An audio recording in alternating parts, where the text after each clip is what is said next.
All right, everyone, welcome to Simply Bitcoin. We break down the news from Twitter, the daily fail, meme review, the software releases, and the websites by plebes or plebs. Drop us a like, subscribe. Today, joining us, very special guest, CEO and creator of Amber app, and also host of the Wake Up podcast. He's a fellow Bitcoiner and pleb, very toxic pleb, Aleks Svetski. Aleks, thank you very much for joining us. We are going to go to the numbers before you get to join the party. Here we go. Number time. At the time of this recording, the block height is 690,046. The Bitcoin price, 34,180. Chain rewrite days, 1,132. Total public lightning capacity, 1,713.64.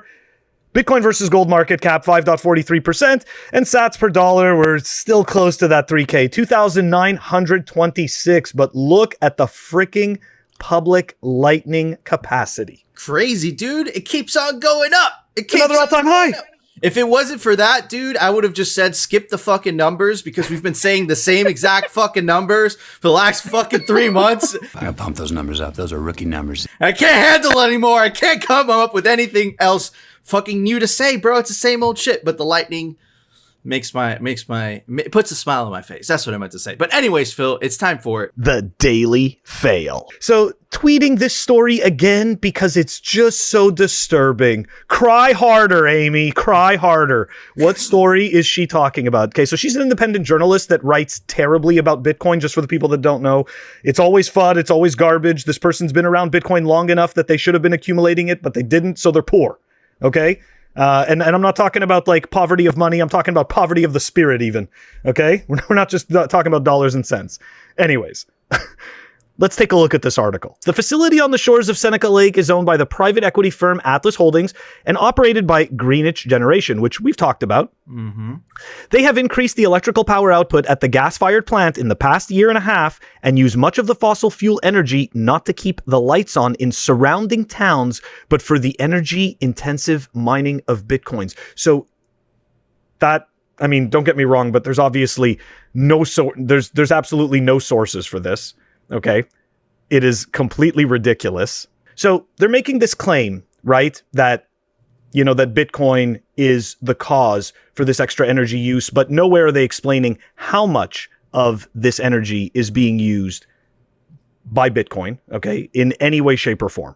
So that to me is already the first fail on this, okay? The next fail part of this is, take a look at this, okay?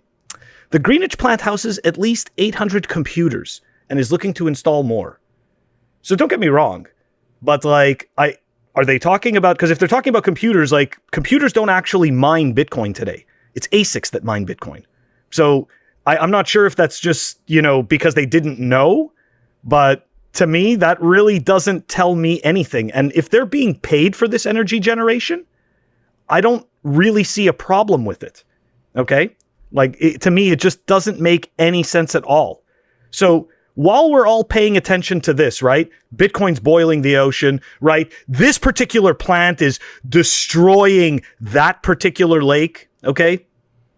So keep in mind the system that they're standing up for, right? They're standing up for the fiat system. They're saying that we shouldn't have hard money because it uses a lot of energy. Well, let's go take a look at what the current system wastes. This is actually a really good article from Alex Adelman. Bitcoin will lead the world into a greener future. Arguments criticizing Bitcoin's energy consumption turn a blind eye to the comparable, and this is something we've mentioned on this show, okay? Comparable, if not greater, energy expenditures of the traditional banking system. A $10 bill has an estimated lifespan of 5.3 years, while that of a $5 bill is estimated at 4.7. Paper currency requires a large amount of natural resources to produce and reproduce, including water, ink, cotton, linen, metal, bringing the estimated global production costs of paper currency in 2014 to 5 terawatts per year and 10 billion liters of water. Okay? Given a population of roughly 7.8 billion people and now we're talking about the actual commercial structures, okay? We're skipping through to what the commercial structures use, right? Because we have to have banks, we have ATMs, we have all this infrastructure. So Given the population of roughly 7.8 billion people with 70% of adults, this amounts to nearly 630,000 branches globally, each of which consumes electricity around the clock. From lighting, cooling systems, computers, ATM networks alone also account for significant electricity costs, with north of 3.5 million in use globally. Not to mention the air conditioning and lighting used for 24/7 ATMs. All right. So look, we are going to sit there and talk about how Bitcoin boils the ocean. But at the end of the day, these people, these concern trolls are pointing at something that is transparent because it's easy, because they're lazy. Okay? They need to look at the traditional system, which was not only waste energy, but waste human life and waste time and value. All right, I'm done. No, absolutely. That's my piece. And look, the NBC News article. Look, we've talked about them before. They're propaganda. They're fiat propagandists. They're bought and paid for. And I just want to say something. Look, if the electricity in that town, right, at Greenwich or whatever, if it was really in use, if houses really needed that electricity, that price of electricity would go fucking higher, making Bitcoin mining and that place not profitable, right? That's obviously stranded electricity. That's the only reason why it's so cheap. Of course, this doesn't fit the globalist narrative, right? So they're not going to mention that, right? So it's insincere, but I love that article, but I think he works at Lolly, right? He just That's right. He's the CEO of Lolly. Completely destroys all arguments, but I'm going to shut up now. I want to get our guest thoughts. Alec, what do you think about this? Yeah, I mean, I think people should go and read Haas McCook's series of articles like that he's just done for Bitcoin Magazine, which go and compare, the military-industrial complex and all this sort of stuff. So it's kind of in line with what Alex has written there, Alex from Lolly. So I take the point of view, and I did this talk in Bitcoin at the conference at Bitcoin 2021, where I just said, yeah, we can sit here and argue about how much of, Bitcoin is using renewable energy and blah, blah, blah. But the real argument here is, Bitcoin eliminating all of the waste that is necessary in order to hold the old system together. And that's effectively what, Alex is sort of attacking there. And then what Haas was attacking with the military industrial complex and everything is, for me to be able to make a fucking payment from my debit card, to some random merchant, I need to trust that, that money is going to go from me, or the merchant needs to trust that they're going to actually receive the money, which requires not only, the technological hardware infrastructure, but it requires the payments company, who require the banking system, who require the judicial system, who require the government, who requires the entire fucking thing just to facilitate the transaction of buying a fucking coffee. So if we think about, that at a large scale, and then think about all of the energy that gets wasted along all of those layers to support what is absolutely necessary, human action. Like, people must be able to cooperate. They must be able to do shit amongst each other. So it's a valid infrastructure that we've had to build to date. But comparing it to Bitcoin is fucking, it's a superconductor, and this thing is trying to fucking run electricity through plastic. Like that's the difference in efficiency. So Bitcoin's number one impact it's going to have on the world is literally eliminating all of the extra crap that needs to exist in order to facilitate functional human action, functional prices, functional free markets. And that's going to be the biggest impact. That's not to mention, also by having sound money that is incorruptible, you can't, print and inflate at will, you actually get better pricing mechanisms, then you get better resource allocation. You start, by lowering your time preference and transforming the relationship that people have with time, energy, and natural resources, we start to use them more wisely. We consume less. We produce better fucking things. Like, all of that stuff starts to shift downstream when we fix the upstream problem. And, no one's fucking talking about that. We're talking about stranded energy being used to mine some Bitcoin where it wasn't even being fucking used before. It's mindless. So anyway, well, it doesn't fit their narrative. And I completely agree with what you're saying, Alec. It's like, the old legacy system, it was a necessary evil. And then Bitcoin came along. Not only did it make it obsolete in the sense that it's much more efficient, it's also much better money as well, right? So yeah, man, it's crazy. We have to keep fucking calling out these fucking people because they're psychopaths, man. But anyways, Phil, it's time for the Daily Meme Review. All right, everybody. The meme for today is brought to us by a fellow plebe. It was a request. Anyways, let's check it out. It was by @Adrian4Equality. Okay. Blackburn. You can Cool. you can go give him a follow. Definitely a fellow plebe. But anyways, check it out. Come with me if you want to live. Let me say that. Come with me if you want to live. No, I can't do an Arnold Schwarzenegger accent, but you guys get the point. It's a good meme. It's a good meme. I've seen better. You know, it was kind of like giggle inside, but not like giggle on the outside. Anyways, for that meme, I'm gonna give the sticker that Phil gave me for my birthday. Woo! End war by Bitcoin. Woo! All right, what about you, Phil? Very nice. Very nice. Yeah, so I agree, right? It's one of those memes you see it and you go, ha, good one. You know, like true. For that, I am giving it, it's going to be very, very unique, as opposed to not very unique. Anyways, googly eyes, a bag of googly eyes. Dude. Like, who the fuck has that in their house, right? I was about to say, who the fuck carries a bag? God damn. All right, Alec, what are you going to give that meme, bro? For my 3D printer. Anyways. It was good meme. I just found I'm at my girlfriend's place and she's got gummies, special kind of gummies. So let's give it that. Why not? Whoa, 420 gummies! Love it, love it. Awesome, awesome, awesome, awesome scores. Special gummies. I don't know why the fuck you have them, but some googly eyes and a sticker. Anyways, guys, do you disagree with their memes? Let us know down in the comments. Rate the meme. But anyways, Phil, it's time for the Daily News, sponsored by Crypto Cloaks. In more healthcare settings and respond to hotspots. The president will outline 5 areas his team is focused on to get more Americans vaccinated. 1, targeted community by community door-to-door outreach to get remaining Americans vaccinated by ensuring they have the information they need on how both safe and accessible the vaccine is. So if you pull up all that, you know, the mumbo jumbo, what she's basically saying is they're going to go door to door and go to people that haven't been vaccinated because they've chosen not to take this experimental vaccine, right? And they're going to make sure that you take this experimental vaccine. Now, I just want to mention YouTube, okay? We're not anti-vax, okay? But we are for the freedom of the individual to make their choice, right? And I the reason I played it from Marty Bent's tweet, right, is because he has something very interesting to say. Right. This doesn't have I can't say that word, Germany vibe to it at all. Right. But he mentioned something very interesting. Right. He says gradually, then subtly comes in many forms. Right. And I'm going to kind of read something from the article.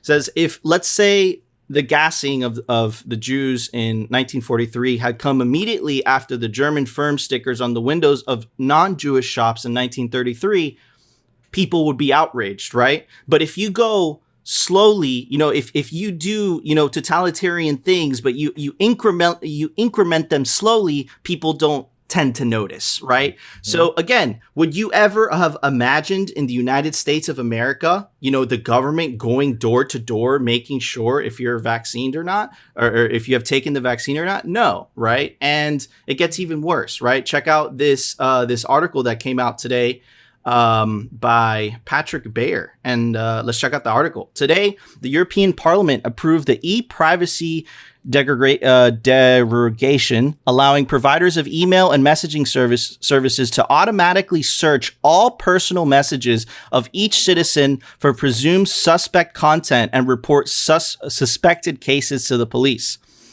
Check out what the citizens of Europe actually feel about this. In a recent representative poll, 72% of EU citizens opposed general monitoring of their messages. So the bureaucrats, right, are deciding that we should spy on all our citizens. We should force companies to hand over, right? And you could see how that could be abused in so many freaking ways. And by the way, these are the same bureaucrats that are gonna push central bank digital currencies, right? So let's just say, you know, you're a European or you're an American and you don't decide to take the vaccine, What makes you think they're just not going to go to your money, right? I'm just saying, we've been covering this for quite a while now. Anyways, I know it's not directly related to Bitcoin, but like I said, because we support Bitcoin, we don't lean left, we don't lean right, we lean Bitcoin, which means we stand for individual freedoms, right?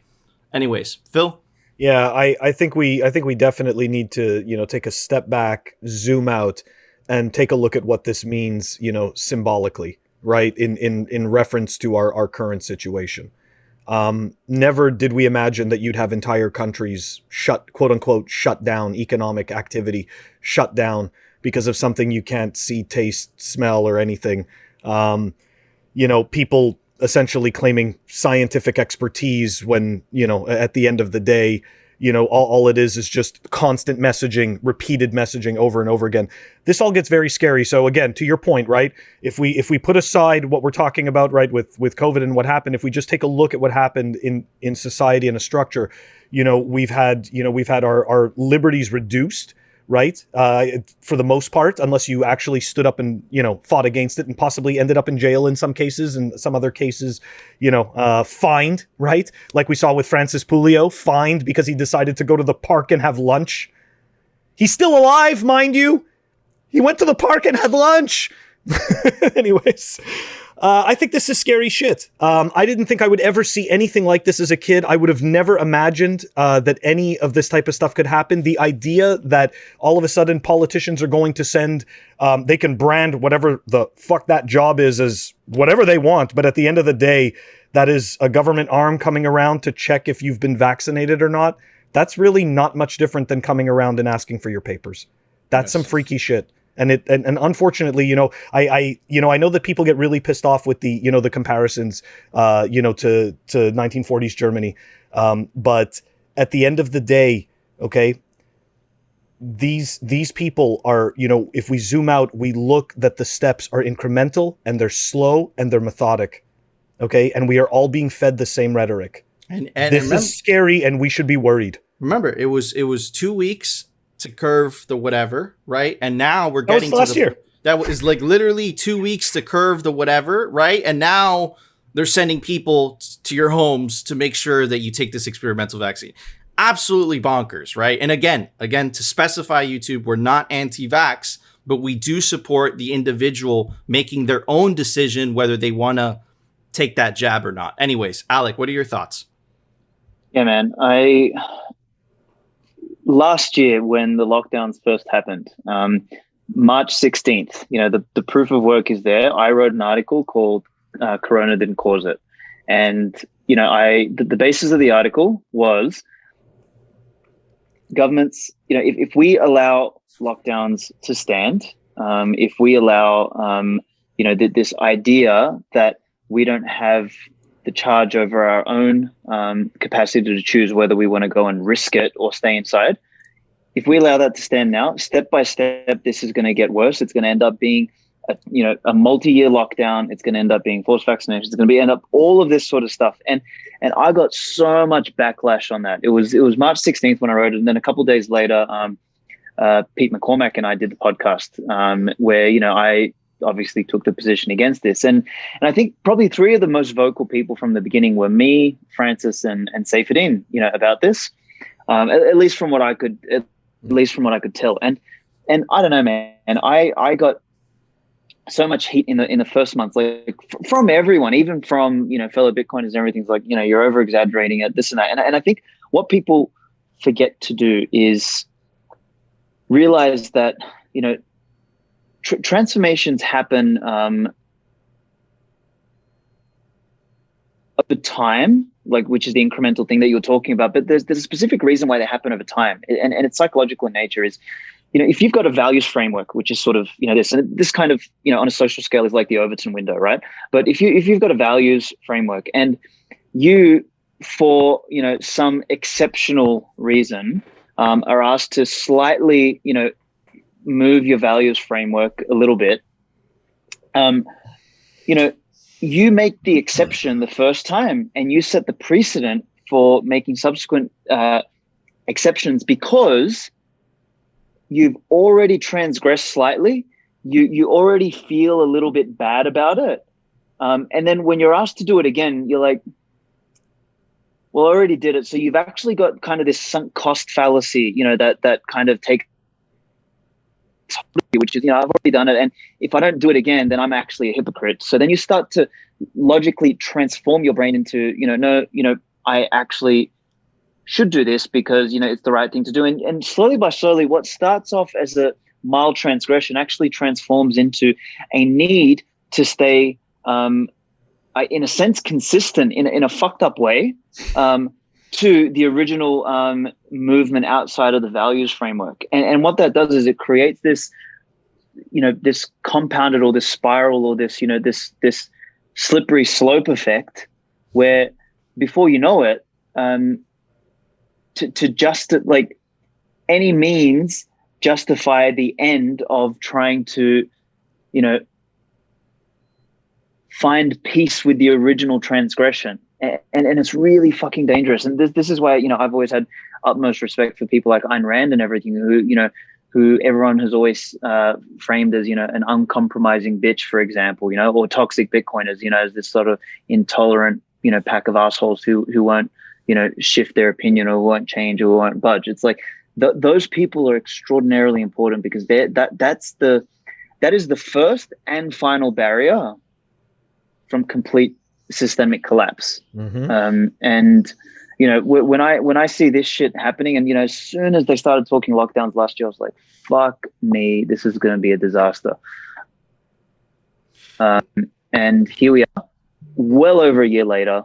The science now is not the science. The science is just whatever Twitter and the mainstream media tell us is the science. And bans, permabans, muting, like the inventor of the mRNA vaccine, I think, got canceled the other week because he's like, whoa, maybe we should, slow down on, this stuff. And they're like, cancel this fucker as well. Doesn't matter if he invented it. Doesn't matter. Like, just see you later. It's absolutely crazy. And I'm going to go back to the point that you were saying. You can't nudge, right? Because as soon as you nudge, you legitimize whatever it is they're trying to do, right? And because again, like, whether it's whether it's the transformation, right? I heard Jordan Peterson talking about it. How does a German go from being a German police officer in the 1930s to the 1940s, being a guard at Auschwitz? How do you go through that psychologically? And it's exactly what you said, because little incrementally, you start giving up your principles. You start giving them up slowly, but surely, before you know it, 5 years later, you're like, okay, this is okay. This is justifiable, right? So it's super important, but I kind of want to circle back. Alek, how do you think Bitcoin plays into all of this? Phil and I could just go on an hour, right? Answering this question, but people want to hear what you have to say. Yeah, well, I was actually talking about this to somebody last night. I got invited to some little crypto summit conference, right? And I was like, all right, I'm gonna lay the smack down. And I'm pretty sure I turned the organizer into a Bitcoiner because he's like, by the end of it, he's like, holy crap, because I've not heard anyone speak about anything meaningful this entire time. It's all been DeFi and, selling, NFTs and stuff like that. It's like you actually talk about this as if it's like a big mission. And I kind of told him, I said, look, Bitcoin is the most important thing to happen since fire. Like, and I honestly, I honestly believe that, as much of as a meme or a joke as it sounds, like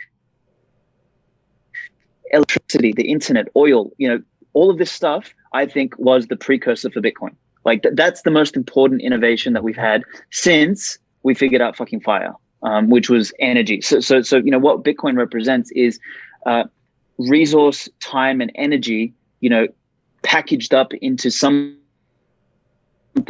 that is viable, that we can all, see, access, use. Like, that permeates existence for civilization. If we don't want civilization, then we don't need that. But in the sense of civilization, we do not get through the great filter. I don't think any sentient or intelligent species ever got through the great filter in the absence of Bitcoin.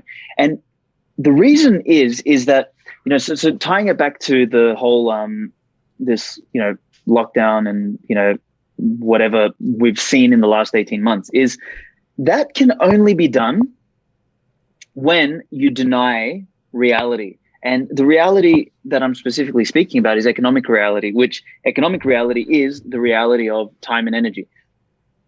If you can lie to yourself, if a system has a means via which the operator of the system can lie and cover up the degradation of the system, what it can do is, the system can get cancerous and it can degrade, at the periphery and then everywhere else until it becomes fucking dead, but it doesn't know it yet. Versus in a Bitcoin system, for example, a lockdown could not fucking happen on a Bitcoin system without the economic reality of bankruptcy catching up with you very, very fast.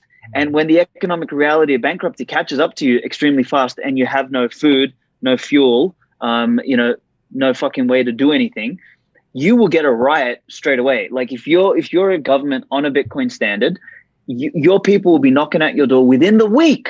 There would not be a thing that exists that is a 1-year lockdown. That cannot exist on a Bitcoin standard unless you can fraudulently, as a government, fund yourself. And when I say fraudulently fund yourself, you do it through 3 ways. You rob people directly through their taxes, you rob people by creating, the means via which we measure human action, i.e. money, and you borrow from a fucking imaginary future. So it's like you strip that out.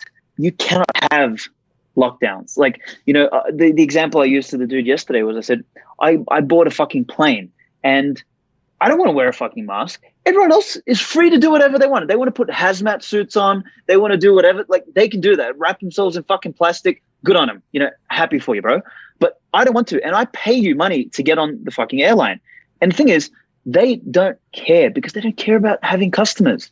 They will treat us like cattle because when it comes down to it, they'll just go to daddy, government, or they'll get some bailout fucking loan from the Wall Street or something, and at the end of it, like, they don't need to make money. So what? Like, the economy has become so deformed. Like, and you see this with Twitter, with Google, with YouTube, and everything. They don't need customers. They don't care. Like, it doesn't matter. So we don't get treated like customers because at the end of the day, we pay for their existence by being fucking robbed on the other end anyway through taxation and inflation. So it's this big, rigged, fucked up game. And even if we get little wins, like I remember doing a podcast with this chick who's, been in Australia, and she's been railing against the lockdowns and everything. And I introduced her to Bitcoin. And, she kind of gave an example about how her and a bunch of people are trying to put a class action lawsuit to sue one of the airlines in Australia for everything. And I kind of talked her through it. I'm like, okay, cool. And so, and let's say you win the class action lawsuit and you guys get, $100 million payout, or whatever. Like, you put the aircraft in a position where they need the money. I said, where do they get the money from? And you saw this like light bulb moment in her head. She's like, oh my God, they get it from us anyway. Mm-hmm. So she's like, we're actually beating each other up. And I'm like, bingo. That nothing gets fixed without first fixing the money. Until then, we're playing the same fucking game, and we are allowing these clowns to basically steal from us and use what they steal from us to jail us. And then while we're in jail, they spit on us, slap us, laugh at us, make us work, steal more, and keep us in fucking better, conditioned jails. It's fucking ridiculous. Nothing changes before, we fix that money. So that's it. Like, economic reality is what Bitcoin delivers. And in economic reality, bad decisions have fucking consequences. Absolutely. At the moment, bad decisions don't have consequences to the right people. Like, the system still has a consequence, but we're the dumb cunts paying for it. Absolutely. And look, the base layer, Alec nailed it. The base layer of the world is fucking broken, right? It's based on a lie, and once you understand that very simple concept, it explains all the insanity around you, right? But anyways, Phil, there was a software release today. Why don't you tell everybody about it? Software releases. All right, we've got Wasabi Wallet, which is a Bitcoin wallet, and that is version 2.0 that was released, and that's down below in the show notes. Awesome. Thank you, Phil. All right, guys, that was our show. Before we go, I want to give a shout out to our awesome guest, Aleks Svetski. You can go follow him at Ghost of Svetski on Twitter. Definitely go check out. I must have said something wrong, but go check out his podcast, Wake Up podcast by Aleks Svetski, and of course, definitely go check out Amber.app. Amber is the easiest way to invest in Bitcoin, make instant purchases, or set up a recurrent investment from as little as $5 a month. They're going to launch in the US, so definitely go check it out. But anyways, guys, that was our show. If you enjoyed the show, smash that like button. And of course, if you want to continue hearing the Bitcoin news from the pleb perspective and the catastrophic fiat and shitcoin fails, definitely consider subscribing, and we will see you tomorrow for another episode of Simply Bitcoin. Fiat isn't real.